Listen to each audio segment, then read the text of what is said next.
Hey guys, Jonah here. Yes, it is me. You might see I've had a bit of a shave and I'm kind of nicely tanned or working on it up here and then pasty white down here. But anyway, hopefully you you think it looks good and hopefully look, definitely a face of two halves at the moment. Anyway, that's not why you've tuned in. You have tuned in to watch me drink some beer. And yeah, we're doing this one today, which I can honestly say I'm not 100% sure where this one came from. Noon Whistle, Bernie Milk Stout at 5%.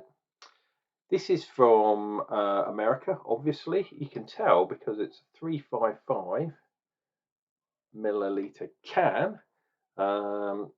It's got some yeah, it's got all sorts of weird stuff in here. Best before last year. Oh dear, never mind. Yes, there we go. That's what we want to see. Little focus. Dark and delicious with a full body, slight sweetness, hints of chocolate and roasted barley. Rich and complex, but not too filling. From noonwhistlebrewing.com. So it's a milk stout. I guarantee this has got some lactose. Yep, it says ingredients: water, barley, hops, yeast, and then contains lactose. Well, that's crazy. But yeah, that's the way things are. And different countries do their ingredients in weird ways. For me, you would have thought an ingredients list contains everything that you put in it, but apparently not. Right, get this bad boy open. Okay, well, pass number one. It did not explode, which is always good. I have got a straight-sided traditional kind of stout glass, and this has been in my brew shed for a while, probably getting on for a year. Not 100% sure how long. Oh, I better do the obligatory golden photo opportunity like I do normally. Let's have a look at this beer. Yeah, you might have noticed I've started doing some actual photos and dropping them on the front of my beers. And I finally worked out how, and it's really easy, but I just didn't know or didn't bother, how to put my Untapped. So if you look down below in the description, you will see a link to Untapped if you want to see what beers I've been drinking. We have, if I'm being generous, quarter of a finger. It is very dark though. Not even a hint. Well, just at the bottom, just down here, there's a tiny bit of brown, but otherwise pretty dark. Ooh. Now, this is interesting. I'm getting chocolate, not getting coffee, but I am getting a sort of sweetness. Maybe like a vanilla as well. So sort of, it smells like a sweet kind of pastry or sweet kind of biscuit with kind of vanilla frosting or vanilla sugar or whatever on top. And then we're getting that kind of roastiness, that dark stuff. But interestingly, not coffee, which is good. This is a milk stout, so I'm hoping it can be reasonably sweet. And it says it contains lactose, so it's going to be reasonably sweet, but not pastry sweet. And this is 5%, so it's not really strong. So it's kind of like a tamed down version of pastry stout, which I really like my pastry stouts at the moment. It's weird, I go through these weird phases. I was thinking about it the other day. I had a weird comment from someone that's a bit more of an expert than me and has had thousands of beers. And yeah, he was kind of saying something along the lines of, "Oh, why do you base all your stouts against Guinness?" And I just replied and said, "Well, you know, Guinness is my staple stout. That's the one that over here in the UK you can more or less get Guinness in every single bar or pub. Get it anywhere. I do understand it is a total macro beer, um, but for me that is the absolute benchmark of what a Guinness should be. Of course it is what a kind of stout should be. But then when you think about it, and I do kind of agree with him that Guinness is a dry Irish stout, and not all stouts are supposed to be like that. This one's going to be a lot sweeter, for example. Imperial stouts, a lot stronger, a lot more alcoholic, etc. You got the crazy ones like the banana stout, which I quite like, and I've been drinking a bit this year. But I still maintain that for stouts, especially for someone from the UK, Guinness is the benchmark. That is the thing that kind of everything else is measured against. Um, and I've even said that Guinness isn't my favourite dry Irish stout.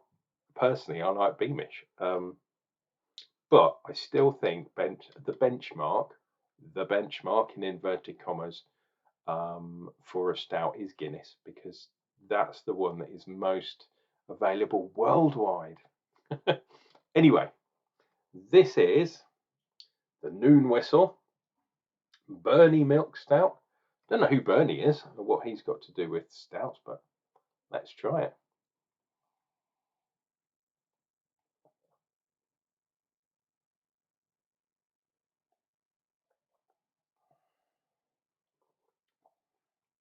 Oh, chocolate and sweetness up front together. Then it descends into more kind of. There is a little bit of roastiness there. There is that vanilla there. Um, the sweetness kind of masks the roastiness quite well. There is even a tiny little bit of coffee in the background, but yeah, chocolate, dark chocolate, bitter chocolate, kind of up front, and sweetness, everything else secondary. Not huge amount of body, reasonably thin, but not bad at all. The head has, I've been chatting away, the head has kind of disappeared. Um,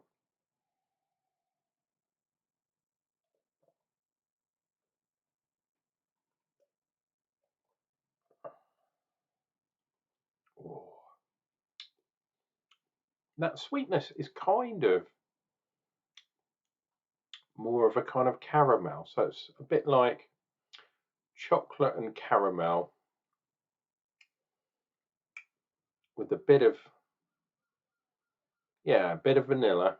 And then the chocolate from bitter goes to kind of more milk chocolate at the end. And a little bit of roasty and coffee right in the tail end kind of thing. You have to kind of search for it. But yeah, not a bad stout at all. I'm liking this one. Um, quite light at 5. Is it 5 on the dead? Yeah, 5 dead. Yeah, very nice. Doesn't leave too much in the way of lacing on the glass. I think we started up here, so that should have been a line if you follow those kind of things. It doesn't seem to want to stick on the side of the glass, which would kind of follow with the kind of thinness. It's not, there's no sort of oiliness to this one, or not too much.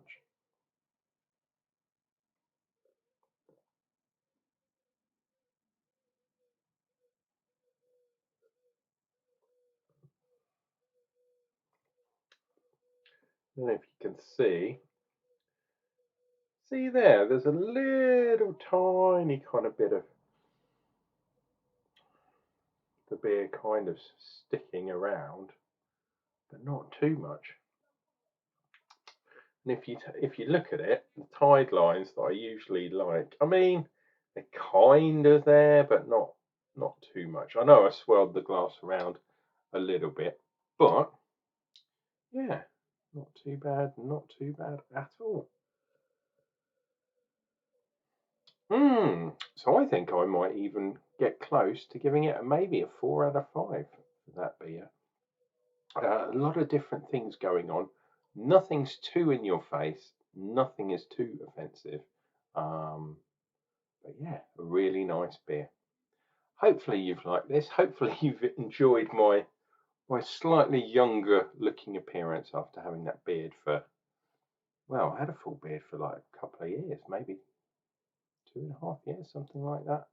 And now the summer has come and I'm free and I'm trying to clean up my act. So yeah, maybe that's why I've had a shave. Hopefully it'll get me a job as well. You never know. Anyway, this has been Unclejona, drinking beers from America, so you don't have to. And I'll be back for more beer reviews. I think maybe I'm going to try and go back into the more summer beers. I've got a few Neepers and things hanging around, so we'll see if we can start doing some more of those, because you shouldn't really, well, it doesn't really matter, but I always say you shouldn't really have really dark beers in the summertime.